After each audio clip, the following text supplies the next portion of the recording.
Baik, di sini saya akan menjelaskan mengenai pengertian kesetimbangan kimia dan konstanta kesetimbangan. Nah, kesetimbangan kimia merupakan reaksi kimia yang terjadi bolak-balik atau dapat dikatakan bersifat reversible. Nah, dikatakan mencapai kesetimbangan kimia apabila laju reaksi maju dan reaksi balik sama besar dan konsentrasi reaktan dan produk tidak lagi berubah seiring berjalannya dengan waktu. Sebagai contoh, H2O liquid berkesetimbangan menjadi H2O gas, di mana akan terjadi reaksi bolak-balik. Sebagai contoh, diibaratkan dengan gerakan para pemain ski di suatu resort ski yang ramai, di mana jumlah pemain ski yang dibawa ke atas gunung dengan menggunakan lift kursi sama dengan jumlah pemain ski yang turun terus luncur. Jadi meskipun ada perpindahan pemain ski terus terjadi, jumlah orang di atas dan jumlah orang di bawah itu tidak berubah. Kemudian mengenai konstanta kesetimbangan.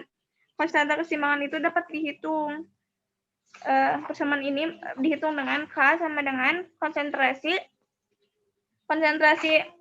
produk dipangkatkan dengan koefisien stoikiometrinya dibagi konsentrasi reaktan dipangkatkan koefisien stoikiometrinya. Nah, persamaan ini menghubungkan konsentrasi reaktan dan produk pada kesetimbangan yang dinyatakan dalam suatu kesetimbangan yang disebut dengan konstanta kesetimbangan. Bismillahirrahmanirrahim. Oke, untuk yang selanjutnya yaitu tentang materi pergeseran kesetimbangan. Suatu sistem kesetimbangan dapat berubah jika mendapat pengaruh dari luar. Perubahan tersebut bertujuan untuk mencapai kesetimbangan baru sehingga disebut pergeseran kesetimbangan. Hal ini sesuai dengan penelitian yang dilakukan profesor berkebangsaan Prancis bernama Henri Louis Leclerc, yang kemudian dikenal sebagai asas Leclerc yang berbunyi, jika suatu sistem kesetimbangan mendapat pengaruh dari luar, maka kesetimbangan akan bergeser sehingga dapat meminimalisir pengaruh dari luar. Dengan demikian, sistem akan mencapai kesetimbangan kembali.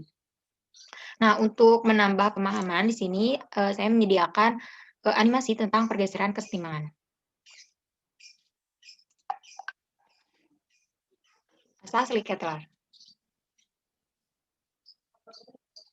Apabila dalam suatu kesetimbangan diibaratkan suatu benda, maka kesetimbangan tersebut akan berubah. Dan akhirnya akan menjadi berat sebelah.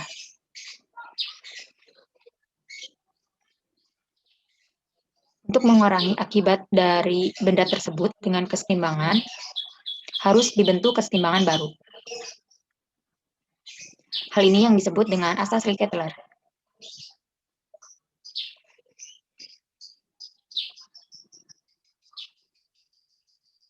Apabila suatu kesetimbangan diberikan aksi, maka kesetimbangan akan bergeser.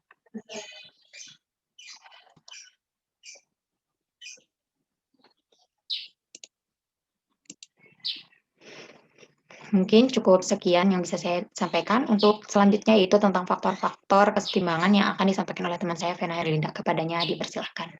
Baik, materi selanjutnya yaitu mengenai faktor-faktor yang dapat mempengaruhi pergeseran kesetimbangan. Nah, kira-kira apa saja ya faktor-faktor yang dapat mempengaruhi pergeseran kesetimbangan ini? Salah satunya dapat dikelompokkan menjadi 3 faktor. Yang pertama itu faktor suhu atau temperatur. Nah, sesuai dengan asas Leclerc, jika suhu atau temperatur suatu sistem kesetimbangan dinaikkan, maka reaksi sistem akan menurunkan temperatur tersebut dan kesetimbangan akan bergeser ke pihak reaksi yang menyerap kalor atau terjadi reaksi endoterm. Nah, begitu juga sebaliknya, jika suhu diturunkan, maka kesetimbangan akan bergeser ke pihak reaksi yang terjadi reaksi eksoterm. Yang kedua yaitu pengaruh konsentrasi. Jadi sesuai dengan asas Leclerc, jika konsentrasi salah satu komponen akan diperbesar, maka reaksi sistem akan mengurangi komponen tersebut. Sebaliknya, jika konsentrasi salah satu komponen diperkecil, maka reaksi sistem akan menambah komponen tersebut. Artinya, jika suatu reaktan itu ditambahkan konsentrasinya, maka kesetimbangan itu akan bergeser ke arah pembentukan produk dan begitu juga sebaliknya. Baik, untuk yang terakhir, poin yang ketiga yaitu faktor tekanan dan volume. Sebelumnya mungkin kita sudah mengetahui bahwasanya tekanan akan berbanding terbalik dengan volume. Maka dari itu, jika tekanan itu diperbesar, maka akan menghasilkan volume yang lebih kecil. Nah, pergeseran kesetimbangan akan bergeser ke koefisien atau jumlah mol yang lebih kecil pula. Begitu juga sebaliknya, jika tekanan itu diperkecil, maka akan menghasilkan volume yang lebih besar dan pergeseran kesetimbangan akan bergeser ke mol atau jumlah koefisien yang lebih besar. Nah, contoh penerapan untuk reaksi kesetimbangan ini dapat kita temukan dalam tubuh kita sendiri. Contohnya, reaksi pengaturan pH dalam darah. Contoh reaksinya seperti ini. Kemudian siklus oksigen dalam tubuh seperti ini. Selain itu, reaksi fotosintesis juga termasuk ke dalam reaksi keseimbangan seperti ini. Ini ada tabel representasi pengaruh konsentrasi. Nah, yang pertama itu mereaksikan KSCN 1 mol dengan FeCl3. Untuk level makroskopiknya, adapun alat yang digunakan ada rak tabung reaksi, ada tabung reaksi, pipet tetes, dan gelas kimia 100 ml. Adapun bahan yang digunakan, yang pertama itu ada Na2HPO4 0,1 molar, larutan FeCl3 0,01 molar, dan larutan KSCN 1 molar. Submikroskop. Nah, di sini bisa dilihat untuk FeCl3 itu dimisalkan dengan bulatan kuning dan SCN- putih dan FeSCN2+ itu merah.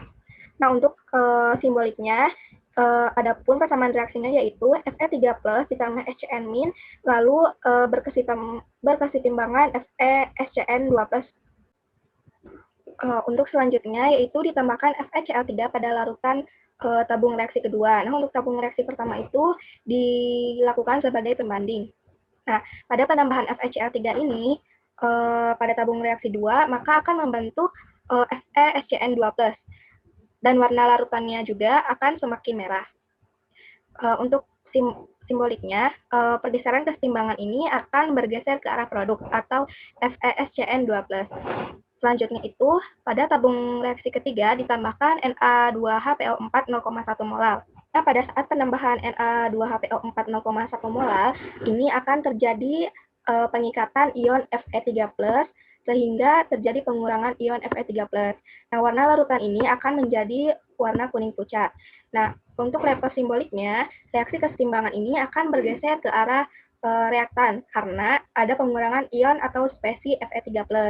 Untuk yang terakhir, penambahan KSCN 1 mol pada tabung reaksi keempat. Pada level submikronya, saat penambahan ion SCN- ini akan terbentuk ion FeSCN2+. Nah, level simboliknya, arah pergeseran keseimbangan ini akan bergeser ke arah produk atau FeSCN2+ dan menghasilkan larutan berwarna kuning. Baik, di sini saya akan membahas pengaruh suhu berdasarkan level makroskopik, mikroskopik, dan simbolik. Nah, langsung saja untuk yang pertama pada fenomena yang diamatinya, yaitu masukkan 10 tetes larutan HNO3 pekat ditambah 1 sudip serbuk Cu ke dalam tabung reaksi dan dihomogenkan. Agar terbentuk gas NO2, prosedur ini dilakukan sebanyak 3 kali. Untuk level makroskopiknya, yaitu terdapat serbuk Cu dengan larutan HNO3 pekat. Untuk level submikroskopiknya, reaksi kesetimbangan dihasilkan gas berwarna coklat, yaitu gas 2NO2 dan gas N2O4 yang tak berwarna. Dan untuk level simboliknya, yaitu terdapat reaksi kesetimbangan 2NO2 gas reaksi reversibel dengan N2O2 gas yang memiliki delta H negatif 59,2 kJ, yang berarti merupakan reaksi eksoterm.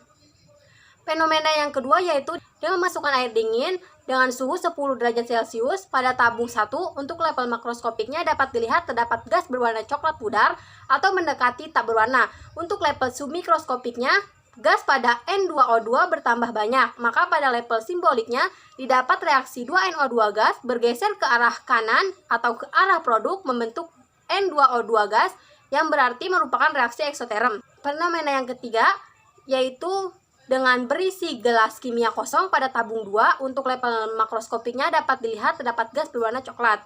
Fenomena yang keempat yaitu dengan memasukkan air panas dengan suhu 80 derajat Celcius pada tabung 3. Untuk level makroskopiknya dapat dilihat terdapat gas berwarna coklat pekat.